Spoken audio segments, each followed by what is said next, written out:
आप सभी दर्शकों को प्यार भरा नमस्कार। मैं हूं योगेश कुमार और आप देख रहे हैं हमारा YouTube चैनल संसार समाचार। शुरुआत करते हैं देश और दुनिया की बड़ी खबरों के साथ। सबसे पहले रुख करते हैं क्षेत्रीय खबरों का। हरियाणा से बड़ी खबर है। हरियाणा राज्य बाल अधिकार संरक्षण आयोग की अध्यक्ष तृप्ति हरियाल श्योराण ने कहा है कि स्कूलों में बच्चों के यौन शोषण से जुड़े मामलों और पॉक्सो अधिनियम के तहत होने वाली कार्यवाही को लेकर जिला स्तर पर विशेष प्रशिक्षण कार्यक्रम आयोजित किए जाएंगे। वहीं जम्मू कश्मीर के पुंछ में आज छड़ी मुबारक यात्रा धार्मिक और आध्यात्मिक उल्लास के साथ निकाली गई। इसके साथ ही श्री बूढ़ा अमरनाथ जी यात्रा 2026 के समापन की औपचारिक शुरुआत हो गई है। नेपाल में घूम रहे तमिलनाडु के पर्यटकों के लिए तमिलनाडु सरकार ने सहायता केंद्र शुरू करने की घोषणा की है। उधर दिल्ली पुलिस ने अवैध शराब तस्करी के मामले में 5 आरोपियों को गिरफ्तार किया है। नेपाल में मूसलाधार बारिश और ग्लेशियर फटने के बाद बिहार में अचानक बाढ़ का खतरा बढ़ गया है। गंडक नदी का जलस्तर बढ़ने की आशंका को देखते हुए प्रशासन ने तैयारियां तेज कर दी हैं। इसी मुद्दे पर गृह मंत्री अमित शाह ने बिहार के मुख्यमंत्री सम्राट चौधरी से भी बात की है। मेघालय में स्कूली बच्चों के बुनियादी पठन कौशल को मजबूत करने और सीखने की कमियों को दूर करने के लिए CM impact read and rise Meghalaya कार्यक्रम शुरू किया गया है। वहीं ईपीएफओ ने केरलम मंडल के करीब 4,40,000 पेंशन भोगियों के खातों में अगस्त 2026 की पेंशन भेज दी है। दिल्ली सरकार ने लक्ष्मी योजना के तहत 4,000 पात्र महिला लाभार्थियों को स्वीकृति पत्र सौंपे हैं। वहीं ईद ए मिलाद उन नबी के अवसर पर त्रिपुरा में गौसिया समिति की ओर से भव्य धार्मिक जुलूस निकाला गया। दिल्ली चिकित्सा संघ ने राष्ट्रीय राजधानी क्षेत्र में स्वाइन फ्लू यानी H1N1 के बढ़ते मामलों पर चिंता जताई है। भारतीय चिकित्सा संघ ने भी लोगों से सतर्क रहने की अपील की है। रक्षा क्षेत्र से भी अहम खबर है। स्वदेशी मिलिट्री कॉम्बैट पैराशूट सिस्टम का लद्दाख में सफल परीक्षण किया गया है। खेल और युवाओं से जुड़ी खबर भी अहम है। राष्ट्रीय खेल दिवस 2026 के अवसर पर पंजाब और हरियाणा के प्रत्येक जिले के 2 कॉलेजों और चंडीगढ़ में खेलो इंडिया संवाद खेल की बात प्रधानमंत्री के साथ कार्यक्रम आयोजित किया जा रहा है। प्रधानमंत्री नरेंद्र मोदी कल इस संवाद को संबोधित करेंगे। पंजाब सरकार ने साफ किया है कि राज्य में चीनी की कोई कमी नहीं है। वहीं आकाशवाणी कोलकाता ने प्रसारण के 100वें वर्ष में प्रवेश कर लिया है। हिमाचल प्रदेश में सक्रिय मॉनसून के बीच आज सुबह भूकंप के झटके महसूस किए गए। दूसरी तरफ केंद्र सरकार ने दक्षिणी राज्य के आधिकारिक नाम में बदलाव करते हुए केरल की जगह केरलम नाम लागू किया है, जो 25 अगस्त से प्रभावी है। हरियाणा से एक और बड़ी खबर। इलेक्ट्रिक वाहनों को बढ़ावा देने के लिए नई कर छूट नीति लागू होने के साथ गुरुग्राम में इलेक्ट्रिक वाहनों का पंजीकरण शुरू हो गया है। अब बढ़ते हैं राष्ट्रीय खबरों की ओर। रेल मंत्री अश्विनी वैष्णव ने कहा है कि देश की व्यस्ततम रेल लाइनों को 4 लेन में बदलने की दिशा में काम किया जा रहा है।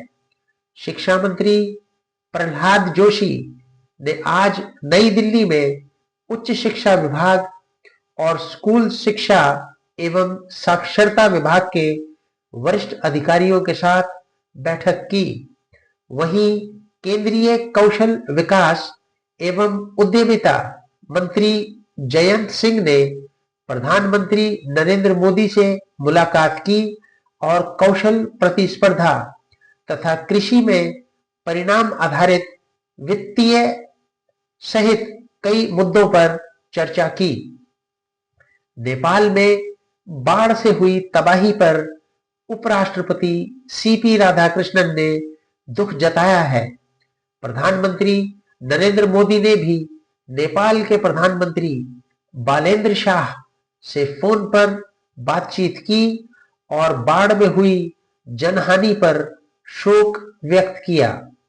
भारतीय नौसेना का नौकायन प्रशिक्षण पोत INS सुदर्शनी लोकयान 26 समुद्री अभियान के तहत पुर्तगाल के लिस्बन में 3 दिन का पड़ाव पूरा कर चुका है।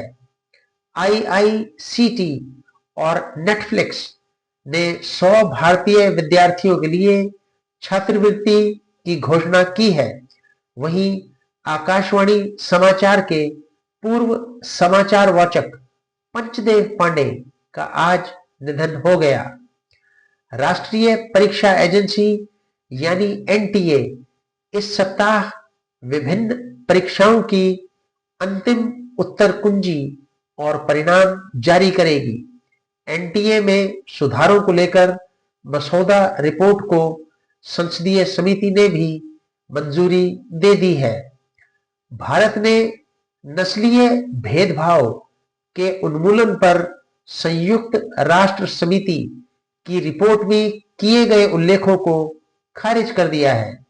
उधर लोकसभा सचिवालय ने तृणमूल कांग्रेस के 20 बागी सांसदों को दल बदल रोधी कानून के तहत अयोग्य घोषित करने की मांग वाली अभिषेक बनर्जी की याचिका पर नोटिस जारी किया है। केंद्रीय मंत्री पीयूष गोयल ने जापान के शीर्ष कारोबारी और वित्तीय नेताओं के साथ बातचीत की है। वहीं मत्स्य पालन, पशुपालन और डेयरी मंत्रालय ने सेशल्स के प्रतिनिधि मंडल के साथ उच्च स्तरीय बैठक की। ई श्रम पोर्टल के शुभारंभ के आज 5 वर्ष पूरे हो गए हैं। प्रधानमंत्री नरेंद्र मोदी ने प्रगति बैठक में 30,000 करोड़ रुपए की बुनियादी ढांचा परियोजनाओं की समीक्षा की। गृह मंत्री अमित शाह ने अगले 1 वर्ष में 3 नए आपराधिक कानूनों को देश भर में पूरी तरह लागू करने का लक्ष्य रखा है। ईद ए मिलाद उन नबी और ओणम के मौके पर राष्ट्रपति द्रौपदी मुर्मू, प्रधानमंत्री नरेंद्र मोदी, उपराष्ट्रपति सीपी राधाकृष्णन और गृह मंत्री अमित शाह ने देशवासियों को शुभकामनाएं दी हैं। अब नजर डालते हैं अंतर्राष्ट्रीय खबरों पर। वित्त मंत्री निर्मला सीतारमण 25 अगस्त से 2 सितंबर तक कनाडा और अमेरिका की 9 दिवसीय यात्रा पर हैं। टोरंटो में उन्होंने भारतीय कारोबारी समुदाय के प्रमुख सदस्यों को संबोधित किया। विदेश सचिव विक्रम मिस्री ने अमेरिकी उप विदेश सचिव एलिसन हुकर के साथ Bharat America Indian ocean strategic venture पहल को आगे बढ़ाने पर उपयोगी बातचीत की है। भारत और मोरक्को ने 2030 तक द्विपक्षीय व्यापार दुगना करने का लक्ष्य रखा है।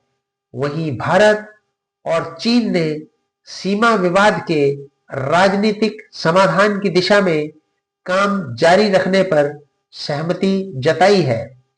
नेपाल तिब्बत चीन सीमा के पास रसुआ क्षेत्र में भोटे-कोशी नदी में अचानक आई बाढ़ से बड़ी संख्या में पर्यटकों के लापता होने की खबर है। रिपोर्टों के मुताबिक लापता लोगों में भारतीय नागरिक भी शामिल हैं।